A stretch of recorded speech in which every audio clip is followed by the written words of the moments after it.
అందరికీ నమస్కారం అండి. Welcome to my channel YRS garden.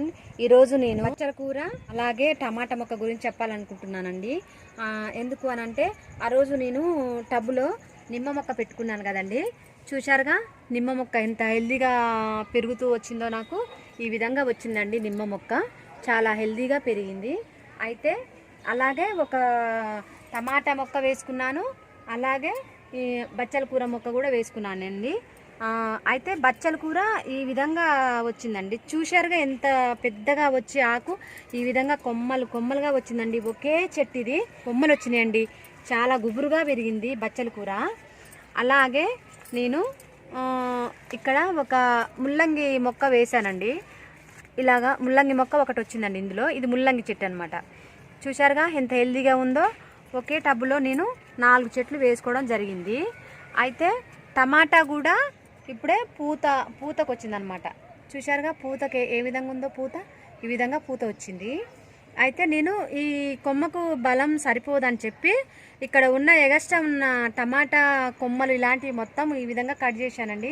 ఎందుకంటే ఈ వేస్ట్ కొమ్మలు కాబట్టి బలమంతా అదే తీసేసుకుంటుందని చెప్పి నేను ఈ విధంగా మొక్కలన్నీ వీటికి ఉన్న మొక్కలని ఈ విధంగా కట్ చేసుకున్నానండి.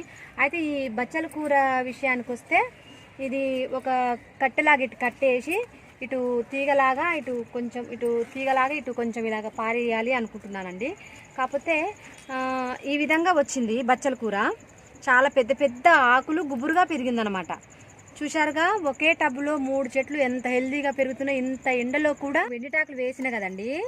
అయితే ఈ విధంగా కంపోస్ట్గా మారింది. అయితే అలాగే ఇందులో ఎర్త్ బాంబ్స్ వచ్చినాయి. చూసారా ఏ విధంగా వచ్చాయో. అయితే వెండిటాకులు వేయడం వల్ల ఖచ్చితంగా ఎర్త్ బాంబ్స్ వస్తున్నాయండి. ఆ రోజు నేను ఇందులో వెండిటాకులు, కిచెన్ వేస్టేజ్, మట్టి వేసాను కదా.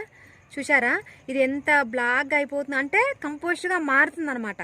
ఆ రోజు నేను వెండిటాకులు వేసి పెట్టిన కదండి ఈ టబ్బులో, అందుకని ఇది చాలా బ్లాక్గా మారిపోతుంది. చూసారుగా ఎంత బ్లాక్గా అయిపోయిందో. ఆకులన్నీ ఇలాగా నల్లగా వచ్చేసినాయి అనమాట. అంటే కంపోస్ట్గా మారిపోతుంది ఇందులోనే. చూశారుగా అండి ఇంత హెల్దీగా ఈ 3 మొక్కలు పెరగడానికి కారణం ఏమిటి అంటే ఇందులో కిచెన్ వేస్టేజ్, వెండిటాకులు, మట్టి వేసి పెట్టానండి ఇది. అందుకని ఈ విధంగా ఇన్ని 3 మొక్కలు కూడా ఈ విధంగా గ్రోత్ వస్తున్నాయి అనమాట. అయితే వీటికి బలం సరిపోను ఉందన్నమాట ఈ టబ్బులో. అందుకని చెప్పి ఈ 3 మొక్కలు ఈ విధంగా వేశానండి. చూశారుగా ఎంత సింపుల్గా ఉందో ఒక టబ్బులోనే 3 మొక్కలు. కాబట్టి అందరూ ఈ విధంగా పెంచుకోవచ్చండి, బచ్చల కూరైనా టమాటా మొక్కలైనా. ఈ వీడియో కనుక మీకు నచ్చినట్లయితే లైక్ చేయండి, షేర్ చేయండి, సబ్స్క్రైబ్ చేయండి, బెల్ సింబల్ని ప్రెస్ చేయండి. అందరికీ చాలా థ్యాంక్ యూ అండి.